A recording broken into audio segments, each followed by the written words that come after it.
दोस्तों, आप सभी को नमस्कार। दिव्य ज्योति न्यूज चैनल की ओर से आप सभी का हार्दिक अभिनंदन में शुभकामनाएं। हमारा चैनल पश्चिम उत्तर प्रदेश के साथ साथ पूरे भारतवर्ष सहित विदेशों तक देखा जा रहा है। आप सभी से अनुरोध है, आप हमारे चैनल को सब्सक्राइब और वीडियो को लाइक शेयर करें। अगर वीडियो अच्छी लगे कमेंट में लिखकर जरूर बताएं।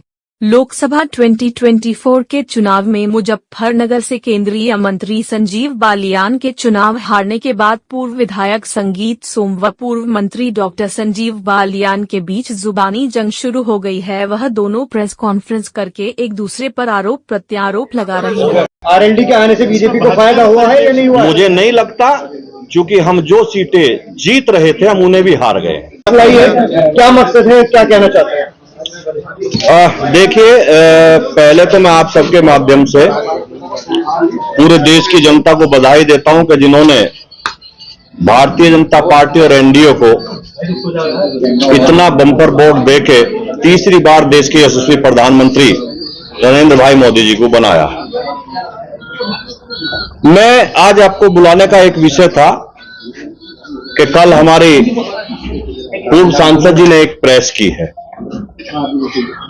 और उन्होंने प्रेस में एक आरोप लगाया है कि मुझे चुनाव संगीत सोम ने हरवाया है। मैं भारतीय जनता पार्टी का समर्पित कार्यकर्ता हूं।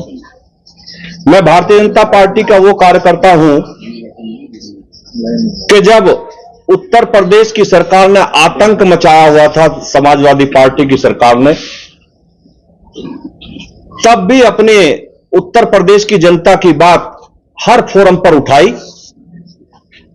मेरे लोगों पर अखिलेश सरकार ने गोली चलवाई, मेरे लोगों ने गोली खाई, मेरे परिवार पे मुकदमे हुए, मुझ पर खुद आतंकवाद तक के मुकदमे अखिलेश सरकार ने लगाए।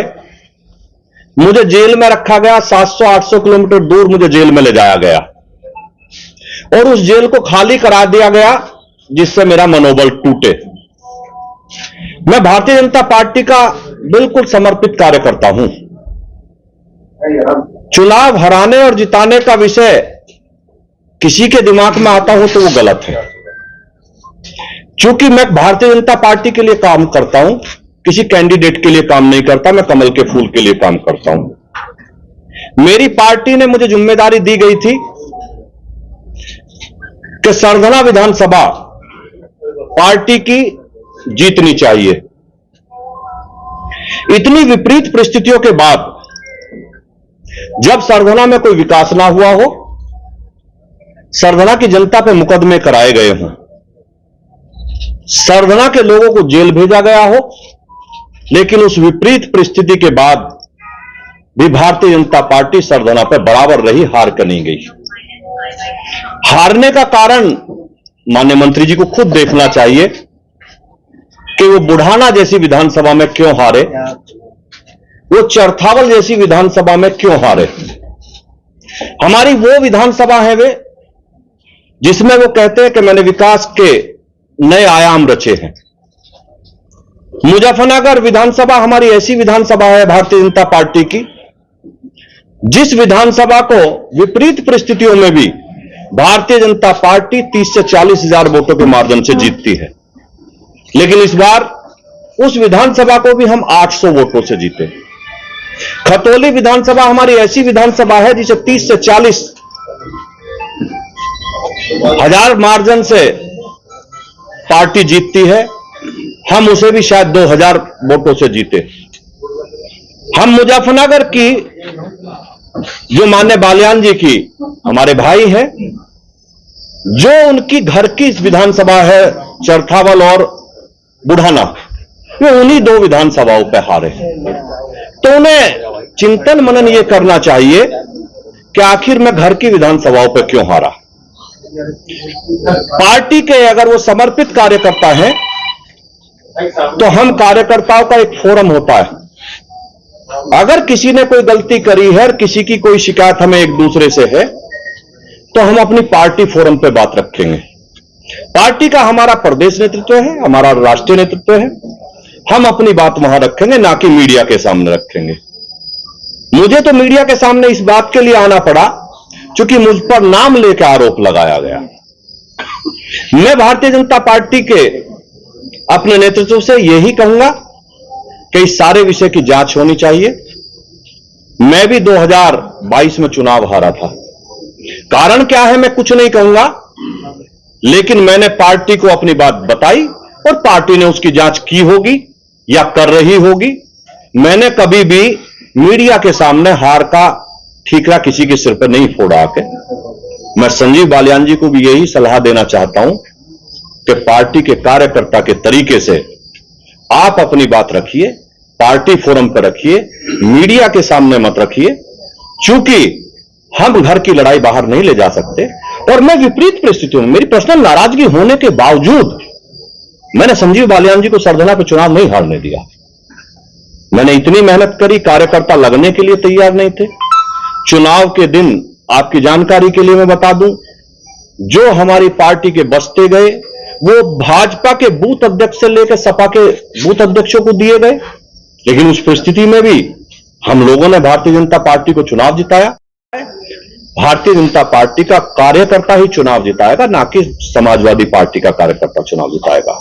मैं आज आप लोगों के बीच में यही कहने के लिए आया था कि मैं भारतीय जनता पार्टी का समर्पित दोनों तरीके का कार्यकर्ता हूं। मैं अपनी पार्टी के लिए दिन रात जी जान से मेहनत करता हूं और वो हमेशा करता रहूंगा। हार जो है भीतरघात की वजह से हुई और विभीषण बताया जा रहा है कि पार्टी के अंदर विभीषण मौजूद है। वो विभीषण किसे कह रहे हैं? अब ये तो आपको संजीव बालियान जी से पूछना पड़ेगा कि वो विभीषण किसे कह रहे हैं। अंतरकलह की बात हो रही है, शिखंडी जैसे शब्दों का प्रयोग रहा है, कितना जायज? मेरे माँ बाप ने मुझे ऐसे संस्कार नहीं दिए कि मैं किसी के खिलाफ इस तरीके के अनर्गल बात करूं, किसी को शिखंडी कहूं, किसी को विभीषण कहूं।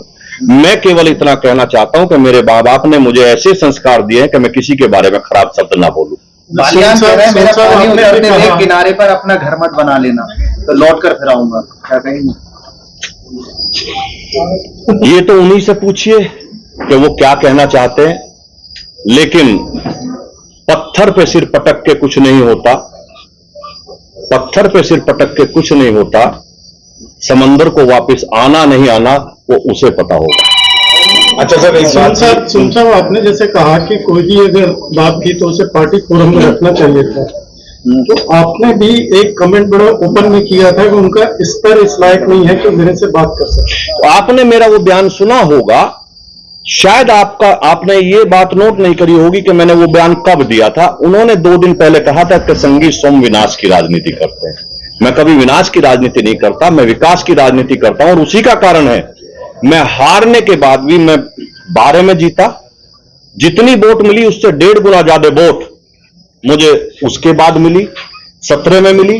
और 17 में जितनी वोट मुझे मिली उससे 10,000 करीब वोट ज्यादा मुझे 22 में मिली।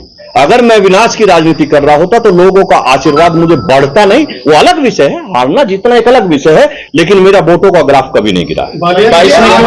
आपके बूथ पे ही आधी वोट मिली है पिछली बार से, आपके बूथ आधे से। देखिए, मेरा बूथ पूरी सरधना विधानसभा है, आप एक बूथ की बात नहीं कर सकते। अगर ये बात आप करेंगे तो हमारी विधानसभा बुढ़ाना में एक सोरम गांव है, वो हमारा बहुत बड़ा गांव है। उसमें हमारे देश के बड़े बड़े लोग रहते हैं। और संजीव बालियान जी का वो बहुत एक ऐसा गांव है जो जिसे वो अपना घर मानते हैं। हमारे प्रदेश के अध्यक्ष जी भी वहां गए, बड़ी बड़ी सभा भी वहां हुई। उसके बावजूद भी हम सोरम गांव में हार के आए हैं। तो ये तो अलग विषय है, कौन कहां हारा जीता है। मैं सरधना विधानसभा की बात कर सकता हूं कि सरधना विधानसभा में मैंने चुनाव नहीं हारा। बालियान जी आपको सुरक्षा पर सवाल खड़े कर रहे हैं। जो नाराजगी थी वो भारी पड़ी है। देखिए, अगर आप ठाकुरों की नाराजगी की बात करेंगे तो मैंने कहा विपरीत परिस्थिति के बाद, लोगों की नाराजगी के बाद भी हमने विधानसभा नहीं हारने दी। बालियान जी आपकी सुरक्षा पर सवाल खड़े कर रहे हैं। अब ये उनका विषय है, वो क्या कर रहे हैं। सुरक्षा कोई ओब्लिकेशन नहीं होता। सीधा सुरक्षा अगर आप मेरी बात सुने, हाथ तो मैं सबसे मिलाऊंगा, मेरा कोई दुश्मन नहीं है। अगर मुझे हरेंद्र मलिक मिलेंगे उनसे भी हाथ मिलाऊंगा, मुझे देश का कोई और बसपा का नेता मिलेगा उससे भी हाथ मिलाऊंगा। मैं दुश्मनी किसी से नहीं करता, मेरी सबसे दोस्ती होती है। तो